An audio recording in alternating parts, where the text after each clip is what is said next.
esteemed guests, distinguished speakers, experts from the industry, friends from academia, ladies and gentlemen, a very good afternoon to all of you.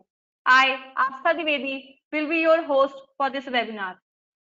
On the behalf of International Center for Automotive Technology, we extend a very warm welcome to all of you to our webinar on awareness on autonomous vehicles. The webinar will be focused on autonomous vehicle technology development. The webinar will give detailed understanding of different components and subsystem involved. It is our privilege to have you all with us today for this webinar. Now, it is my privilege to read out the message on the behalf of Dr. Mahendranath Pandey, Minister of Heavy Industries, and Sri Krishna Pal Gurjar, Ministry of State Heavy Industries.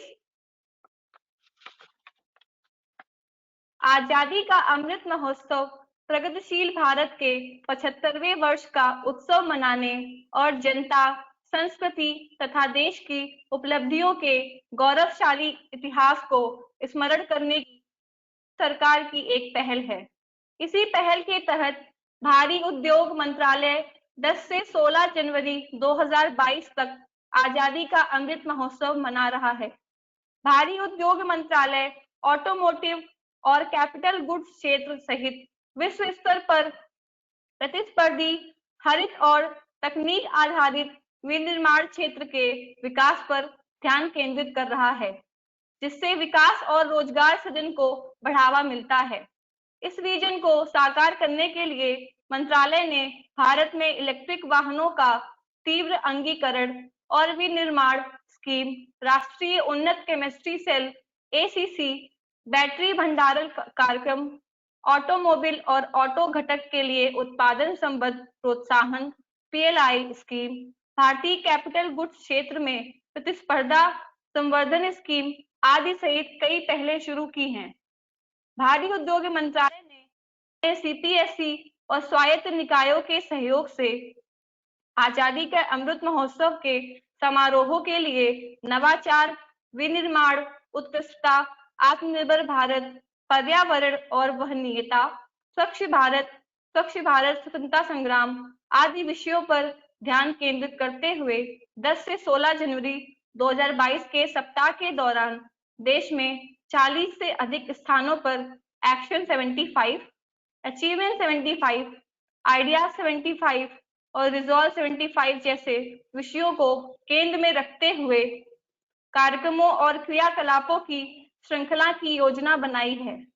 इन कार्यक्रमों में लोकार्पण, नए उत्पादों की शुरुआत, प्रौद्योगिकी प्रदर्शनियों, तकनीकी प्रदर्शनियां, सेमिनार, वेबिनार, विशेषज्ञ व्याख्यान, योग और ध्यान सत्र, स्वास्थ्य शिविर, भूले हुए स्वतंत्रता सेनानी नायकों को याद करना, स्वतंत्रता संग्राम और आंदोलनों आदि पर बच्चों के बीच सांस्कृतिक कार्यक्रमों, स्वच्छता अभियानों और प्रतियोगिताओं का आयोजन करना इत्यादि शामिल है। यह सुनिश्चित करने पर जोर दिया गया है कि सप्ताह भर चलने वाले इन समारोहों का आयोजन होल ऑफ गवर्नमेंट अप्रोच से किया जाए और सभी कार्यक्रमों में जन भागीदारी हो। कार्यक्रमों के दौरान कोविड-19 के अनुरूप परस्पर सुरक्षित दूरी बनाए रखने और स्वच्छता प्रोटोकॉल सुनिश्चित करने के निर्देश भी जारी किए गए हैं। हमारा अनुरोध है कि आप सब आजादी का अमृत महोत्सव के तहत दिनांक 10 से 16 जनवरी 2022 तक भारी उद्योग मंत्रालय के इस आयोजन में अपनी सहभागिता अवश्य करें। Thank you, sir, for your valuable message for all of us on the auspicious occasion of Azadi Ka Amrit Mahotsav. We hope that this webinar will serve as a platform for the innovation and new technologies in the field of autonomous vehicles. So, ladies and gentlemen, for this inaugural ceremony, Shri Dinesh Tyagi, Director, International Center for Automotive Technology, has sent a special video message for all the attendees as he could not join today. Mr. Ramanathan, Managing Director, Automotive Test Systems, dear participants, academia, my colleagues from ICAT. A very good afternoon to you all and a warm welcome at this mini webinar on awareness on autonomous vehicles organized by ICAT as a part of celebration of Azadi Ka Amrit Mahotsav, AKAM week being held from 10th Jan to 16th Jan 2022. This Akam Mahotsav is dedicated to the people of India who have not only been instrumental in bringing India this far in its evolutionary journey since independence, but also hold within them the power and potential to enable Honorable Prime Minister Shri Narendra Modi's vision of activating India 2.0, fueled by the spirit of Atmanirbhar Bharat. Autonomous driving aims at replacing the driver in a vehicle in order to garner advantages of better road safety, convenience, transport economy, and vehicle efficiency. However, this is not as easy as it may sound. There are multiple known challenges and there is a multitude of challenges of future which will emerge as the technology develops. Have a look at the human brain. The human brain makes up its mind up to 10 seconds before we realize it, according to researchers. By looking at brain activity while making a decision, the researchers could predict what choice people would make before they themselves were even aware of having made a decision. So that's the beauty and characteristic of the human mind. The fastest supercomputer globally is Tianhe 2 in Guangzhou, China, and has a maximum processing speed of 54.9 petaflops. A petaflop is a quadrillion, 1000 million or 10 to the power of 15 floating point calculations per second. That's a huge amount of calculation, yet that does not even come close to the processing speed of one human brain. In contrast, our miraculous brain operates on the next higher order. Although it is impossible to calculate precisely, it is postulated that the human brain operates at 1 exaflop, which is 10 to the power of 18, equivalent to a billion calculations per second, which is like 1000 times faster than the world's fastest supercomputer. That's the power of brain, one human brain, which all of us carry with us. Yet, we humans pursue our quest relentlessly and definitely do come out with scientific innovations and discoveries. And so will eventually be a breakthrough in autonomous driving despite of so many challenges currently being foreseen. My warm wishes for this mini webinar on a very apt and emerging automotive technology topic. Thank you for your patient hearing. Jai Bharat.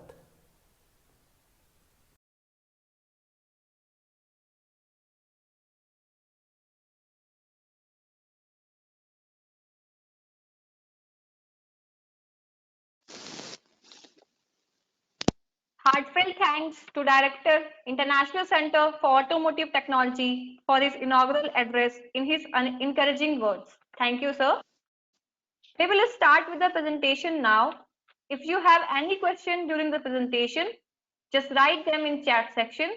We will take that question on your behalf after presentation. I also request our speaker of the session to kindly keep their presentation ready. I'm sure that the presentation will give us all a better understanding of the development and advancement in the field of autonomous vehicles. Let me now take the opportunity to invite our speaker, Mr. S. Ramanathan. Mr. S. Ramanathan is Managing Director, Automotive Test System and Vice Chairman, Technical at Society of Automotive Engineers, Northern India Section. Sir, we now request you to proceed with presentation. Thank you very much for giving me the opportunity to be part of this program, and welcome, ladies and gentlemen, to this session on awareness on automotive vehicles. So I'm going to introduce you towards the basics on autonomous vehicle and what are all the different systems involved in it, and going forward also taking forward as to how do you test and validate such an autonomous vehicle and what are the challenges for such vehicles in a country like ours in India. So this picture sort of gives you a sort of first glimpse about an autonomous environment. So you look at cars communicating with each other, sensing, communicating, looking at, you can see the traffic light. Yeah, you can see that the car is trying to detect various objects on the street and the environment itself, and also communicating with the environment. So this is what we are going to talk about today, an autonomous vehicle development. I'm not going to go very much in details of the levels because I think most of you know about the levels in automation. So when you talk about an autonomous vehicle, you start with the level 0 until a level 5. With the level 0 being the basic, where you basically have no automation. And with level 1, now you can look at, sorry, I think something happened here with my presentation. Sometimes the computer is doing some strange things by itself. Sorry. Yeah, I'll come back to this. So level 1 is where you have a basic driver assistance with either your, you're working with your power system. So you have your accelerator or your braking system or your steering system having the control, but both of these systems not communicating with each other, and not a complete control. So you can either have an ACC system, for example, you have adaptive cruise control, which means that you can look at a vehicle in the front, follow a certain distance from it, and if the vehicle in the front decelerates, accordingly the power on the vehicle can be reduced with the braking here. Or if the vehicle in front accelerates, your vehicle also accelerates to keep up with the same distance from the vehicle in front of you. Or if the lanes are pretty well defined, you can also look at a lane keep assist maneuver, something like this, where you just look at the steering area here, that you are maintaining the same path, and if you are moving away from the lane, that you steer back into your particular lane. So you're talking about either the power system or the steering system here working for you, either one of them in level 1. In level 2, it's a little bit the next version of this. In level 2, that you have a partial automation with both of them. Yeah, you're working with the braking system, the accelerator, as well as the steering, all working together, communicating with each other. So the important thing why I wanted to just discuss about this level 0, 1, and 2 is basically this is where we are going to live with in India for the next probably many years at this point of time. Yeah. And in all these 3 different levels, it is the humans who have the control on the vehicle. Once you go beyond this, yeah, then the vehicle becomes a system, and that has control, and you can only intervene if you find, for example, a huge traffic scenario or something like that, where you would like to make an intervention to the automated stuff. So it becomes much more automated when you go to level 3. With level 4 and 5, you are now going, even talking to the environment. It is vehicle to vehicle, vehicle to going across, talking to the environment and things like this. So this is just a basic on the different levels, just to give you a short overview before I get into the actual topic on this. So now we talk about autonomous vehicles. So what does an autonomous vehicle consist of? So the very first thing is detection, sensing. So we have to detect, the vehicle has to drive by itself. So instead of a human driver, which means that what we do in a car as a driver, that means we see and then we react. Yeah. So by reacting, we look at if it is an automatic transmission that you have, then you have control on the braking. You do acceleration, you press the accelerator pedal, and you control the steering. yeah, depending upon what you see.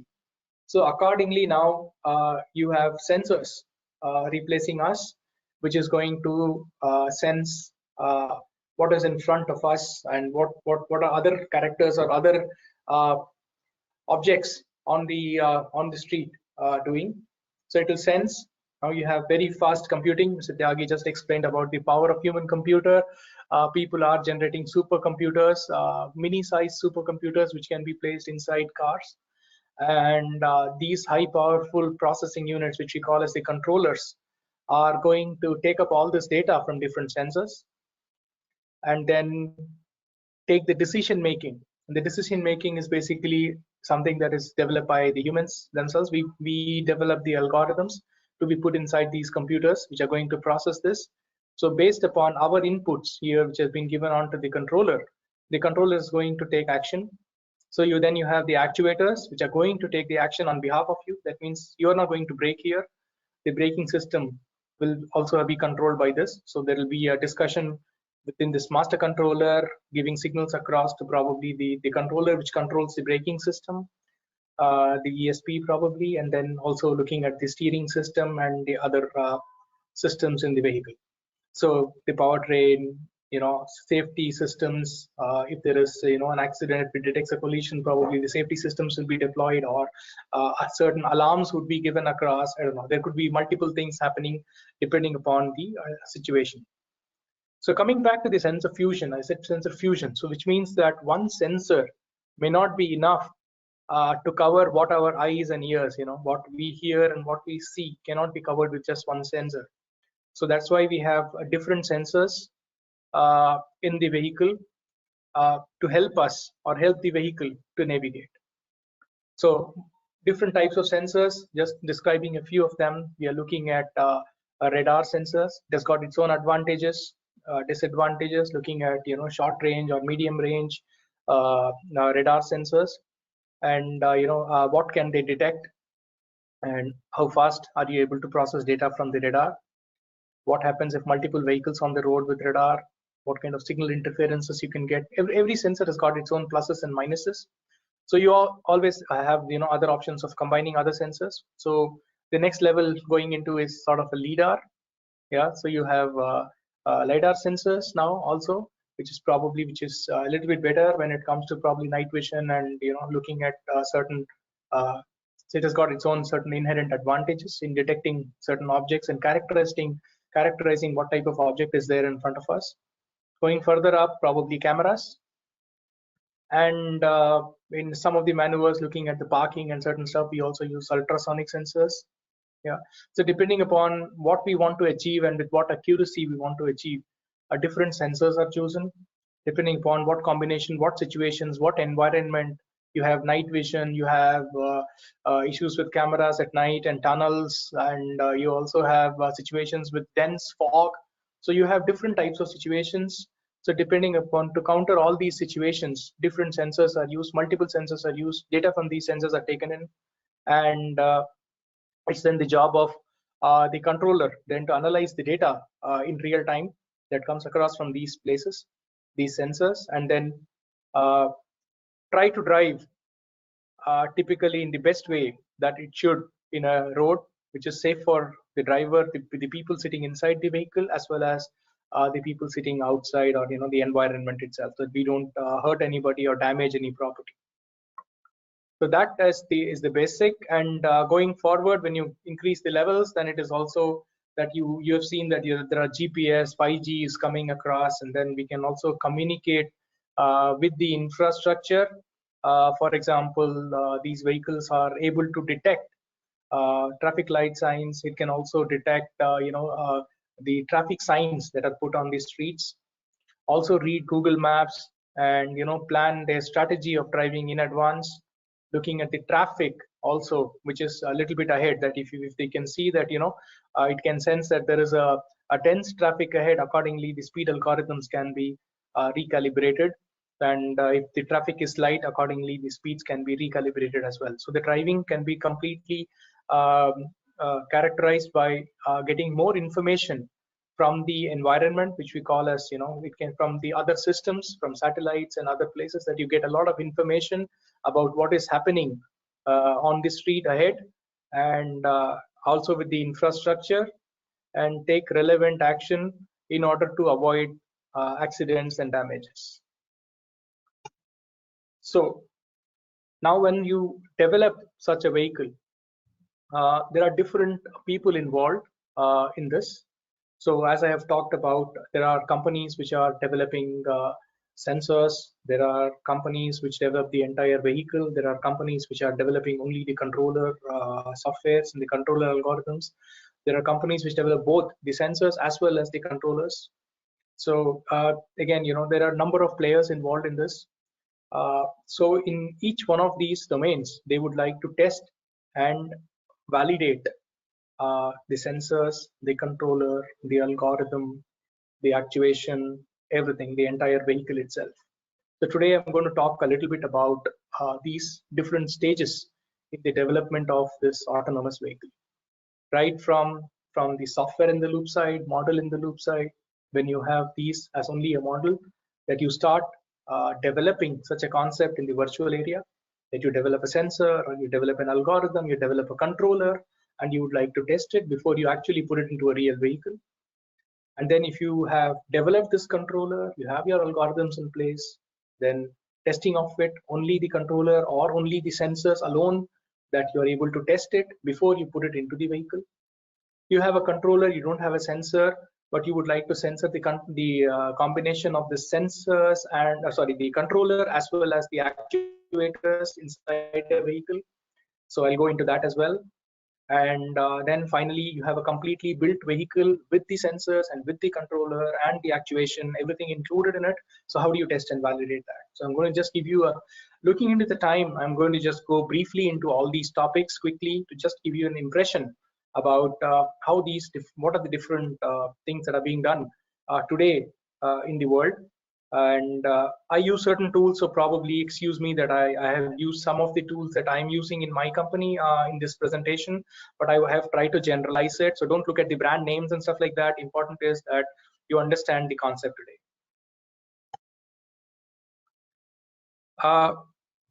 So going forward, I'm going to talk about first is the virtual world, that is the simulation. So the challenge in a country like India is to start with the scenarios. We have, our driving is very different from that happens in other countries in the Western world, for example. So the dense traffic in most places, the type of traffic, the variety of vehicles we have, and the density of some of these vehicles across, and also pedestrians and animals and whatnot in our streets. So the combination and the randomness in which we move is typically very different. So which means that our accident scenarios are very different, and that's why we have hundreds and thousands of deaths in India. So in my opinion, probably our country is, this is just my opinion, that we are not ready yet for a complete autonomous vehicle. But I think we should leverage this technology to save lives. So this technology, if it can help us as an assist system to help us take decisions in emergency situations and to save lives. So we should implement this technology looking at Indian conditions first, our conditions, our driving behavior, and our way of driving. That has to be brought in. And going forward, I think this slide indicates to you that the different processes here, starting from the simulation to the testing and validation on the street, and then further the communication with the environment. So car to car, vehicle to vehicle, or vehicle to the infrastructure. So let's start with how this all started. I think Euro NCAP is one of the agencies which has put across a lot of legislations for testing and validating ADAS systems, advanced driver assist systems, or autonomous vehicles. So if you must have heard, Audi or Tesla and some of these companies have been the leaders in the first vehicles that has been developed for level 3. So you see that number of them started with level 2, then now they are into level 3. So in many of these conditions, the vehicles are able to navigate themselves. So before they can put these vehicles on the street, it has to be validated and tested, and Euro NCAP has come across with legislations to do that. So since we know that these are the legislations, initially itself at the very early stage of development, we can bring these legislations across in the software in the loop, in the simulation, in the virtual world, where you can do hundreds and thousands of tests without actually incurring many costs. So you can do the test with different speeds, as you can see on this slide, that there are tests that are done at 52 kilometers per hour, 37, 23. Yeah. So, and if you're looking at a car to car here, you look at a truck going at 50 kilometers per hour and a vehicle following that. That's our Hunter. That is our test vehicle going at 80 kilometers per hour. And if the vehicle in the front brakes, what exactly happens? How this sensor or the algorithm that you have developed in the controller works, and how you can calibrate this can also be done quite a bit on the virtual side.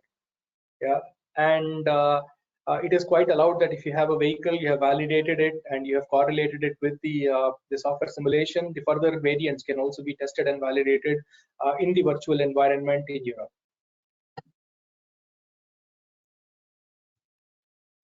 Second. All right. So some of the test cases here. So we are talking about adaptive cruise control. I just explained that a little bit before.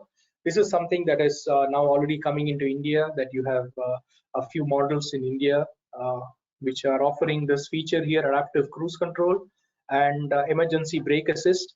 So this is something that is also probably going to come into India as a legislation in some years' time, in a few years' time. Already a lot of companies are working towards this emergency brake assist, which we also call as AEB. Yeah? So when you talk about emergency braking or automated emergency braking, you're looking at getting the data up front, and if you find that it is very dangerous and the vehicle then assist us, the drivers inside the vehicle, by braking by itself. Either it could be a braking maneuver or it could be a steering maneuver to avoid the collision. So you have sensors now already in the cars. So you have the XUV and XUV 700 probably, and also MG Motors. They launched a few vehicles in few models in the last Mahindras and MG Motors. They launched a few vehicles with these features already in the market. And but they also have certain challenges. I'll just explain to you those challenges as well. And then lane departure warning, where we have lanes in India. Yes, this is important as well. A lot of us drift while driving, and it is important then that if we are drifting across without knowing, it could be dangerous at high speeds. And so it's important that this feature is implemented in the vehicle. These are important features that comes in the very basic ADAS vehicles itself. Then going forward, then comes the lane keep assist, where you are able to not only detect the lanes, you are able to also then keep the the steering control, that you keep on maintaining the same lane. Unless you are asked to move away from the lane, you take control and you move away from a lane, you can keep on moving in the same lane that you have specified the vehicle to. Parking assistant is come across is a standard feature now, coming into many advanced vehicles. The higher variants are already being offered with these features, where the vehicle can park by itself with the assist from different sensors, that you are able to park. Then you also have intelligent light assist. So we have a lot of these issues while driving at night, that the beams coming in and it blinds the driver. So the intelligent light assist, where the idea is to help the others in the street with better lighting, rather than blind others. So according to the traffic, according to the needs, the light direction and the intensity gets controlled. Traffic sign assist, that you are able to detect the traffic signs and accordingly control it. The speed limit is like 80 kilometers per hour. Automatically the vehicle will detect the sign, and then it will continuously maintain 80 kilometers per hour. It's very important in countries like in Germany, where depending upon the traffic, it could be like there are no limits on the speed, or they can put in a certain limit. If there is an accident or something has happened on the street, they put in a speed limit on that particular road. So then these sensors are able to detect, understand that this is the traffic speed limit right now, and then accordingly control the speed of the vehicle. Driver drowsiness detection, I don't need to explain this, that if you are had a few drinks and yeah, or if you are too tired and you're sleeping and you're drowsy, then yeah, so there are ways to detect that you are drowsy and probably give an alarm or wake you up. Night vision is very important, that when you're driving at night, these sensors are able to see and then also able to react at almost like zero visibility. These are typical cases where these vehicles are tested for. These are some of the categories. So starting with scenarios. As I talked about, we in our country, to have these drive cycles to test and validate them is very complex. That is why we still don't have too many vehicles with ADAS or autonomous vehicles coming in yet. But this is something that is important, and a number of organizations in India are collecting information on this. This is one of the system by which we collect at ATS the information. We bought this system from a company, Atlatech in Germany. Probably we are going to develop a Make in India for this. So it has got an INS system, it has got cameras inside, and it is mounted on top of the vehicle, as you can see, and it is able to now record the roads as well as it is able to record the traffic, and then we have to convert it into a certain format that it can be then used into a simulation program for virtual testing and validation. So the idea is to create different duty cycles, recording different types of driving behaviors on Indian streets. Yeah, on the city conditions, on highway conditions, village roads, in high altitudes, in the mountains, in the Ghat sections. Yeah. So we go into different zones here, record the data, and then we have to convert all this data that we have captured with annotations and stuff like that, that we are able to then reuse this information in simulation, that whatever whichever company is trying to make an autonomous vehicle or features with ADAS is able to use these scenarios and then validate their algorithms for India. So just to show you how we do this, so we record the data, that is, the data is now captured from the street, and then we process this data into a 3D representation. Then we have to do all the annotations. At this point of time, we are doing most of these annotations manually. Yeah, so after digitizing these road objects, that this is a building, or this is a tree, or this is the traffic sign, or this is where the lane markers are. So quite a bit of it is done semi-automatically, but there are things that we need to do still manually in this to complete this. And then we are in a position now to import this as a file, as a traffic file, or as like a road, and as a city file, like a Google map. Yeah, in a 3D map, we are able to then bring this in into the simulation. In this case, especially, we have mentioned a program called CarMaker because in our company we use CarMaker, so we just mentioned this. So, but there are other platforms as well where this can be used. So, to show you just a glimpse, giving credit to my collaborator here, IPG, from whom we use the simulation program CarMaker. We can do the complete virtual validation of an autonomous vehicle or an ADAS feature in CarMaker, which means that the basics is that we are able to bring in the environment. So I can create day scenarios, night scenarios, I can bring in different weather conditions, daytime fog or snow, whatever, we can bring in different types of conditions. We can bring in different types of roads. We can also import different types of roads that we have created, or from even 2D or 3D maps, even Google, right from Google. So we can also import maps. Then we can also create our own traffic. We can also create our own roads. So all of this is possible in this. We can create different types of driver models in this. So it's important that different types of people drive in a different way. So we can bring in different types of vehicles, different objects, traffic objects as well. So I mean, it can basically create the entire environment for us to validate, and finally we can go across and conduct our maneuvers. That is important for us to test and validate these vehicles in different conditions, including Indian conditions. So that is the whole idea. And then the idea is also that you have hundreds and thousands of scenarios.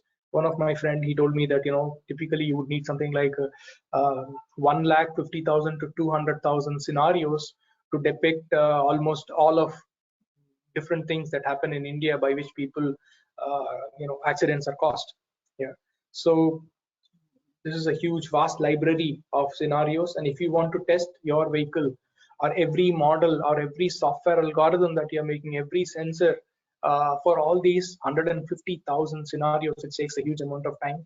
So you need a lot of automation to let the software do this testing and validation very quickly for all these hundreds and thousands of scenarios. So just to give you a slide here, which shows that you are able to manually define and configure different generic scenarios. You can also import different road networks, either by HERE Maps or Google Maps or whatever. And you can also bring in measurements of the real world. Yeah. So just to explain that you are able to bring in roads, you're able to bring in traffic, and you can create different types of maneuvers. So I already explained to you that there are different types of drivers, and these different drivers drive in different ways. So we should be able to create with different vehicles, different types of drivers driving on the road, because the interaction between these different types of drivers sometimes can lead to dangerous situations, which needs to be simulated and tested with our algorithms. These are about bringing in, typically today people are trying to test the accidents that are caused with cut in and cut out. That means you are from the city, you are jumping into a highway, and there are already vehicles coming in from the back at high speed on these expressways. And when you join a high speed traffic from a low speed environment from a city, when you're cutting in, that could lead to an accident scenario. And otherwise you're also cutting out. That means from the highway you are coming in at a high speed and you are going into a low speed area, turning around with a corner, and if the infrastructure is not right, or if there are some interactions there with slow moving traffic, can cause accidents. So these are a couple of scenarios that we are just trying to explain here. Also different maneuvers with difficult parking situations or reversing, stop and go traffic, and things like that. And there are people who are racing also on the streets. All these different kinds of stuff can be simulated across. Now you see here a typical Western or an expressway scenario where you have different types of vehicles moving across. There are slow speed vehicles and high speed vehicles.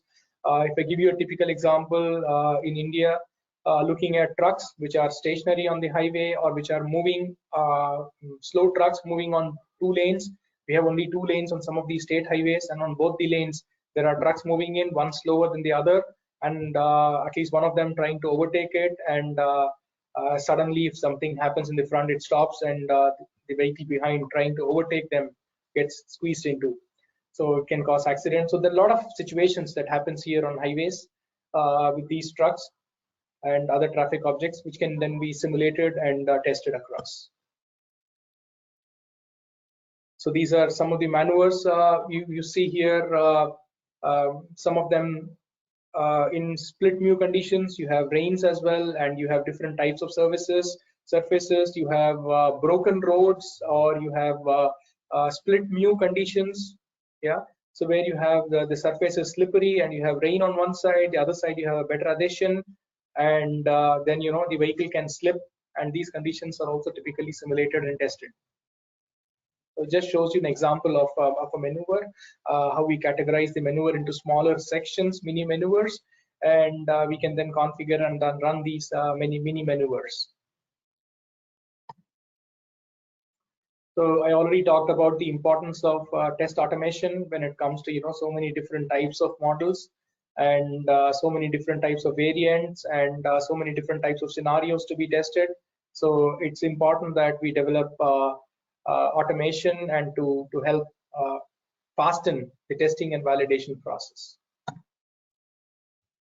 As we already discussed about, next step I'm going to talk about is hardware in the loop. So far we talked about software area, where we are able to bring in the maneuver, the traffic, and the roads and everything, and different actors, different models, different vehicles, and then we made them to interact and create these situations which happen on the road, and test it and validate it on the software in the loop or model in the loop. So the next comes hardware in the loop. This is typically important for people who are manufacturing hardware. So when we talk about hardware in this case, these are the sensors or these are the ECUs which are getting manufactured. So these ECUs have to be tested along with the algorithm. There are a lot of conditions in which this can fail. So we need to also introduce different failure modes into this and see what exactly happens if something fails. If a sensor is not giving the correct information across to the ECU, or what happens if a sensor fails. So there are different hundreds of failure modes that needs to be created, and these also needs to be tested. So what happens in a hardware in the loop is I have here a small box which is nothing but a computer again, a real-time computer in this case, where I can also add in different other cards.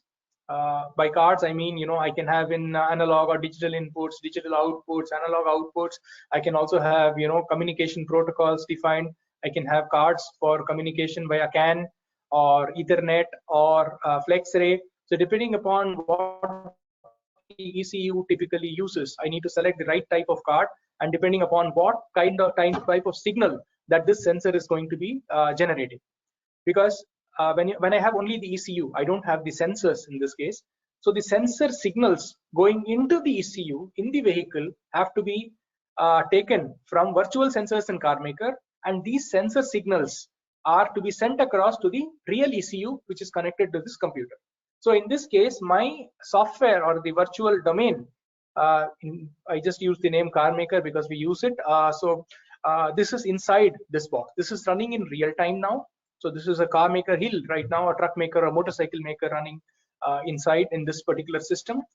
And the signals are all coming in from the virtual domain, but in real time being processed and sent across to these hardware, which is present in this system here in the real-time computer, and sent across to the ECU. The ECU processes the information as per the algorithm and then gives the decision as to what the vehicle should do, whether it should brake or it should steer, or what should slow down, or what should it do. So then those signals are sent back in real time back again to this hardware in the loop system and into the virtual domain. So the car in the virtual domain will then have to act accordingly. It is as if this real ECU is being taken into my virtual vehicle which I am testing. So all the sensors and the vehicle and the roads and the maneuvers, everything is in the virtual domain, except that here I have a real hardware which is my ECU. It could also be an ECU connected to a sensor. Yeah, so I can also be connecting just a sensor to this hardware in the loop and having a virtual ECU as well. So the combinations are endless, and we can decide depending upon who we are and what is the job given to us, whether we have to test a sensor or we have to test an ECU or we have to test a sensor plus ECU combination. It's also possible that some of the sensors are real and some of the sensors are to be taken from the virtual, and we are doing research on what is my correct number of sensors or what is the right sensor fusion algorithm that I need to use for this particular country or this particular area or this particular testing. So these combinations can be done. So this is an example of hardware in the loop situation, just to show you another bench where you can see a small ECU as well inside, an ECU test bench, also for fail-safe tester. So these are stuff that can be that are typically used. I have a few of these systems in my company as well, and a number of companies in India use this for development. I think probably you all must be knowing that India is one of the biggest centers in the world for testing and validation in the virtual domain. So we've been working in these areas for like probably 6 years now, 6-7 years now. And there are many companies in India which work with European and American companies as their backend support system here in India, and they test and validate all their scenarios for US or Europe in India. So there are a number of companies here in India doing this, and we have sold hundreds of these licenses across in India, where engineers, I think probably today 4,000, 5,000 engineers in India, they work on validating these sensors or ECUs or the algorithms here in software in the loop, model in the loop, or hardware in the loop. So this is my first part of the presentation. To give an example of the hardware in the loop situation, I have taken camera as the sensor to give you an example of a camera. So camera is really complicated because each camera type gives an output in a different format. Yeah. So the way each camera transmits data, the interfaces are very different. You can see that, in this slide, it is already mentioned what are the different types of, there are so many different camera types and camera data formats that are available. So what is typically done in this case is when you want to do a simulation, and in the simulation area, you put a virtual camera. And in the hardware in the loop situation, I have to simulate the data to the ECU exactly in the same way as a real camera would send the data to the ECU. So in this case, what we use is something called as a video interface box. So we create an interface box here. And the job of this interface box is to take the data from this virtual camera I'm putting into CarMaker and taking it out and then giving an output to the ECU in exactly the same format as a real camera. So this box will vary from camera to camera. It is basically engineered for each type of camera. But then it is very useful while we do a validation of an ECU for camera signals. Yeah. So this is typically one of the examples of Hill system. So where you can see that there is a real ECU, a vehicle ECU, as well as a real ADAS ECU. And then whatever is there inside the box is part of our virtual environment, where I have the Hill system, which I showed just this real-time computer. I have the video interface box in between, and I have my monitor, and I can see the video stream there. So this is typically an example of a Hill system, a camera-based Hill system.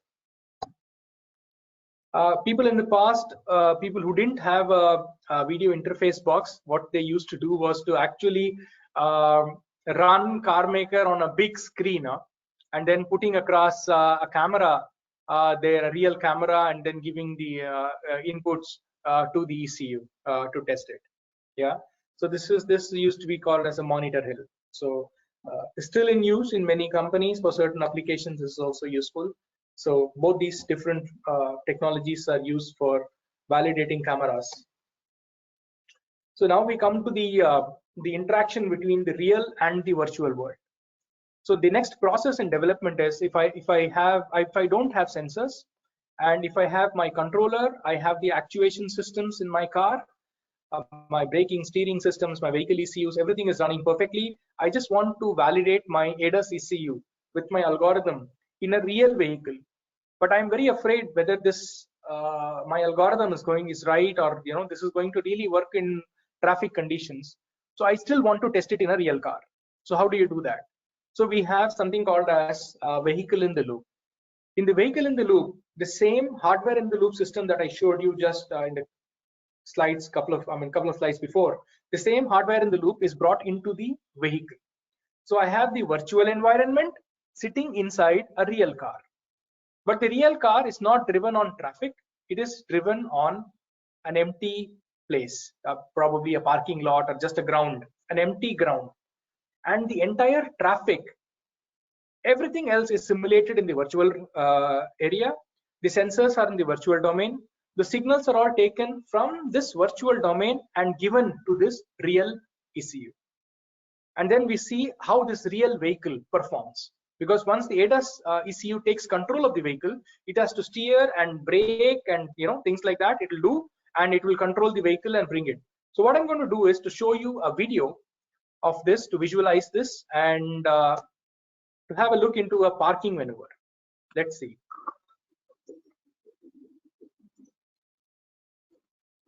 So you see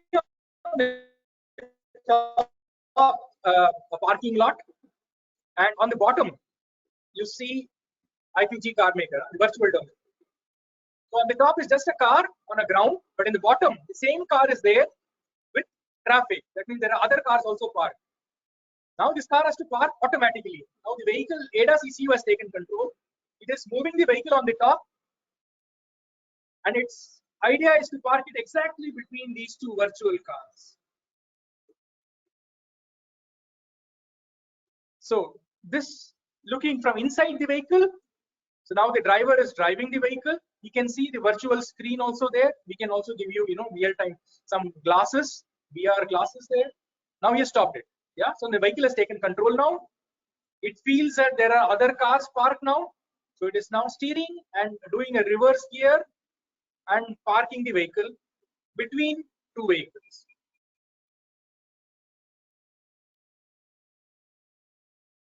Yeah. So that was a sort of a semi-automatic parking maneuver done with the vehicle in the loop. But then, different types of maneuvers can be done and played across. We can do different things here. Yeah. So this is one of the examples where you don't have sensors, but you have the controller. You would like to validate your algorithm on a real vehicle. So now, once we integrate the sensors, you have tested everything in the simulation, in the software in the loop, in the hardware in the loop. Finally, you have the vehicle, and this is how we start the validation. So the very first thing what I put is what you see on the top here, a foam target, a foam-based vehicle target. So the very first thing is to put it across on the street. So if you can come and hit this target, it doesn't get damaged so easily. We can bring in your vehicle close to this and see if the vehicle is able to detect this and is able to stop.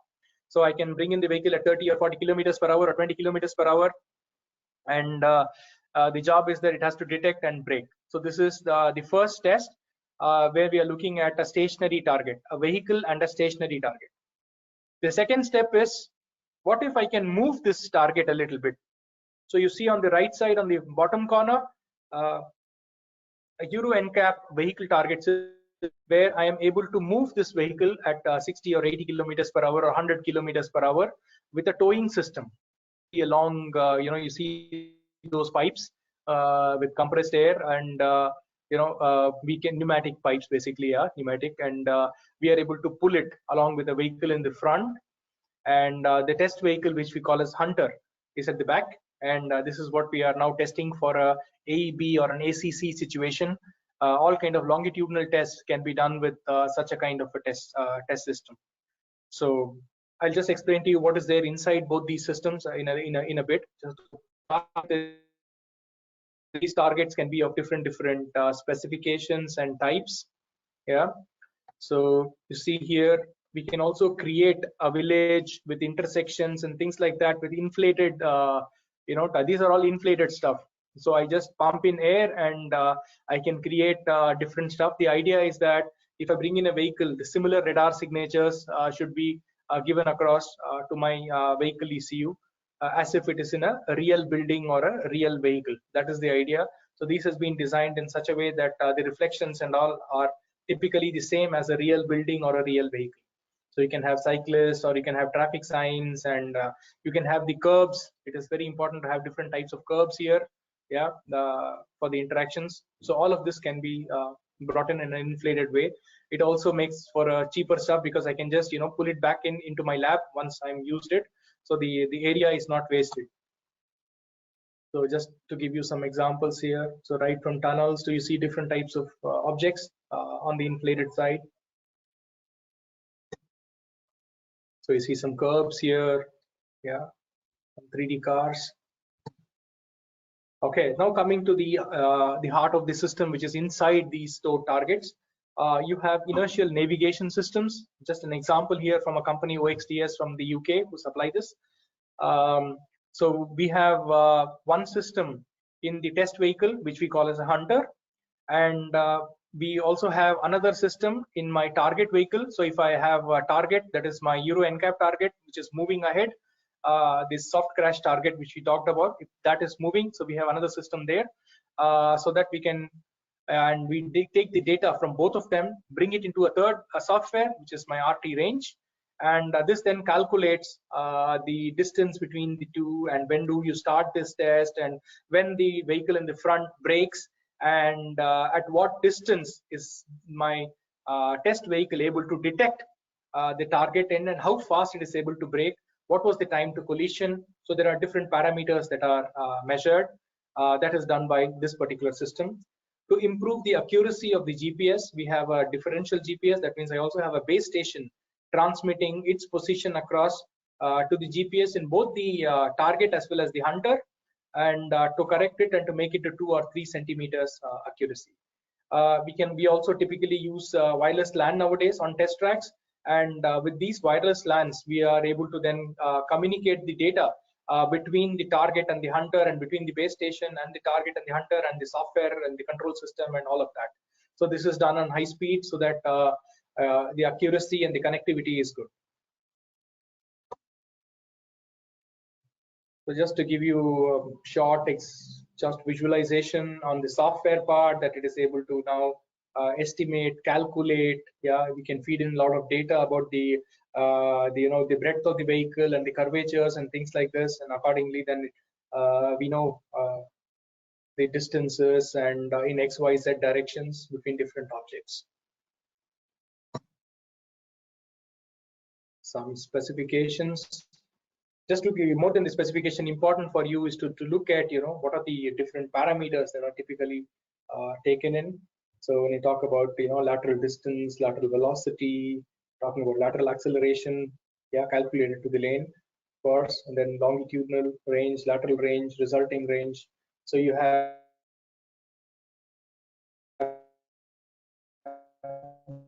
the angles and the lateral rates, yeah, the yaw rates and the accelerations calculated in the lateral as well as in the longitudinal direction.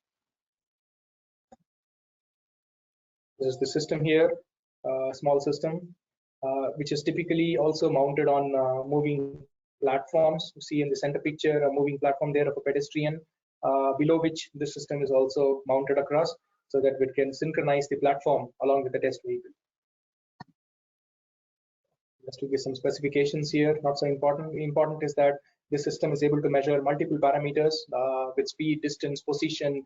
That means the latitude, longitude, and altitude. Looking at the pitch rate, roll rate, yaw rate, AX, AY, AZ, the heading. So it measures like 10, 15 components, and it's able to then give these outputs very quickly. Look at a base station just kept on the side somewhere where it can transmit its position across for differential correction.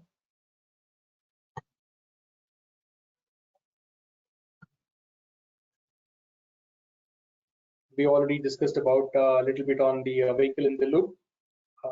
Show you a video on this. So, okay. So then coming to the final step here, now coming to Euro NCAP testing and validation. So when you have vehicles moving, it's not only about AEB or ACC, we are also talking about transverse dynamics and also multiple vehicles. Like for example, in Europe today, a lot of swarm testing is done, which involves the interaction between 7 or 8 vehicles, a swarm of vehicles. So when you have different vehicles to be tested and validated, you cannot bring in real vehicles to do this job. So what you do is you bring in a guided vehicle target, a GVT. Yeah. So with this GVT, this GVT is nothing but let's say you can say that it's a small electric vehicle. So it has got an autonomous electric vehicle. So it has got its own inertial navigation system, the system that I showed you just in the last slides, that is inside this platform. It has got an electric motor, it has got a battery inside and a steering system inside. It has got a GPS as well. As I told you, it's an INS, so obviously a GPS is already there, and a connection to the wireless LAN is also there in this. That means I have the wireless LAN antenna also in this, and the controller there, which is then able to control the movement of this particular vehicle. So I can move this vehicle at 80 kilometers per hour or 100 kilometers per hour. And to make it look realistic, what we put is we put on top of this a dummy vehicle, a vehicle made of foam, yeah, unbreakable foam.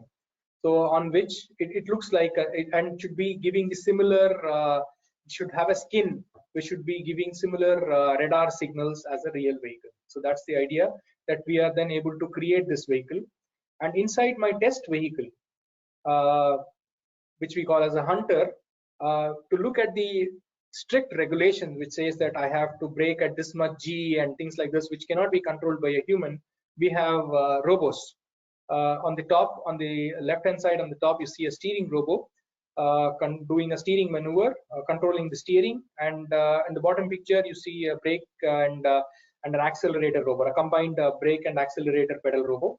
So with these robots, we are able to then connect to these vehicles. The test vehicle also can be driven autonomously, and the target vehicles can also be driven autonomously. And now we can create different scenarios on the test track and test our vehicle for different conditions, including the legislative conditions laid down by Euro NCAP. So different types of longitudinal and lateral tests can be conducted to validate our autonomous vehicle. Yeah.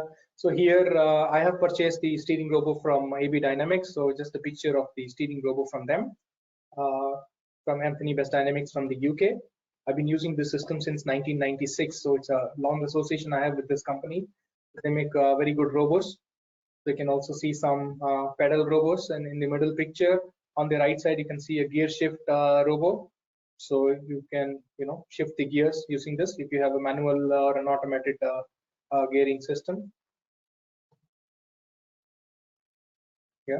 And finally, what is important is to have a good Wi-Fi signal, because now my test vehicle is also being number of test vehicles, one having a dummy of a pedestrian, one probably like a scooter, another like a cyclist, and another like multiple cars.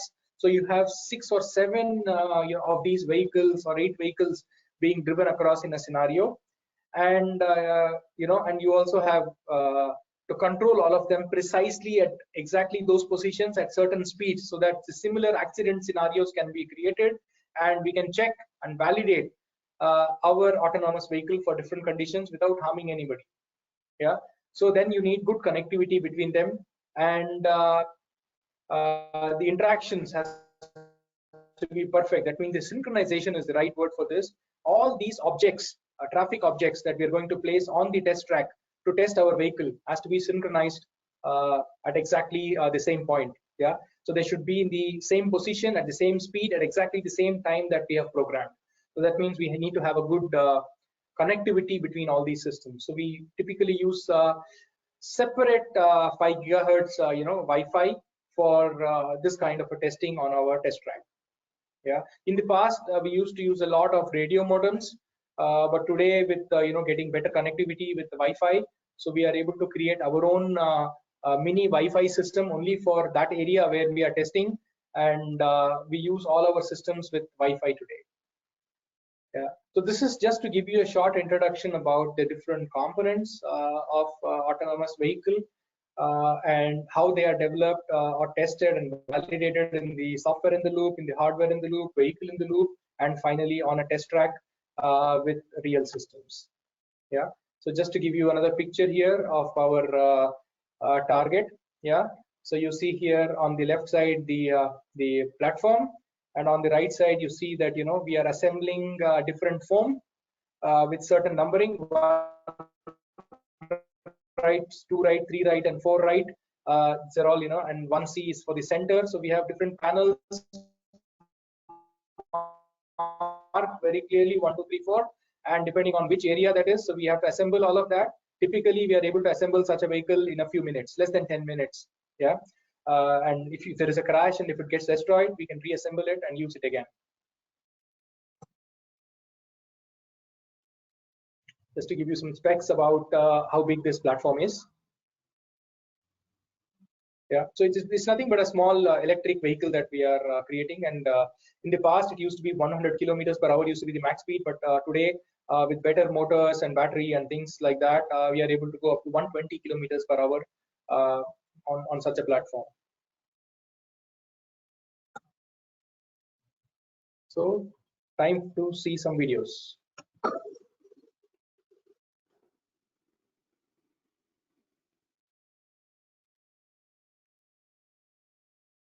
So now we're talking about the AV testing, automated. We're talking about emergency braking here. So the car in the front brakes, and the test vehicle has to detect that and brake by itself. That was the condition which it did. So there was no damage, and that means the system worked well for this particular vehicle.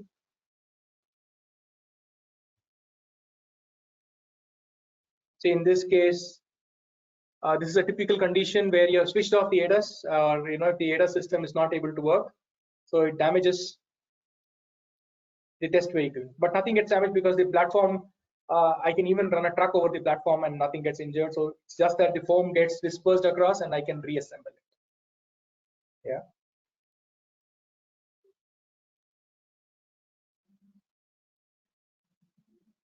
This is from another camera from inside the vehicle.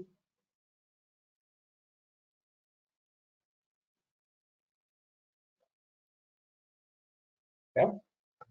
So, and similarly, we have a smaller platform here, and in this smaller platform, you can put in cyclists or scooters or different types of pedestrians running in. So these kind of platforms are available with, we can put in different articulated dummies into this. Some specifications.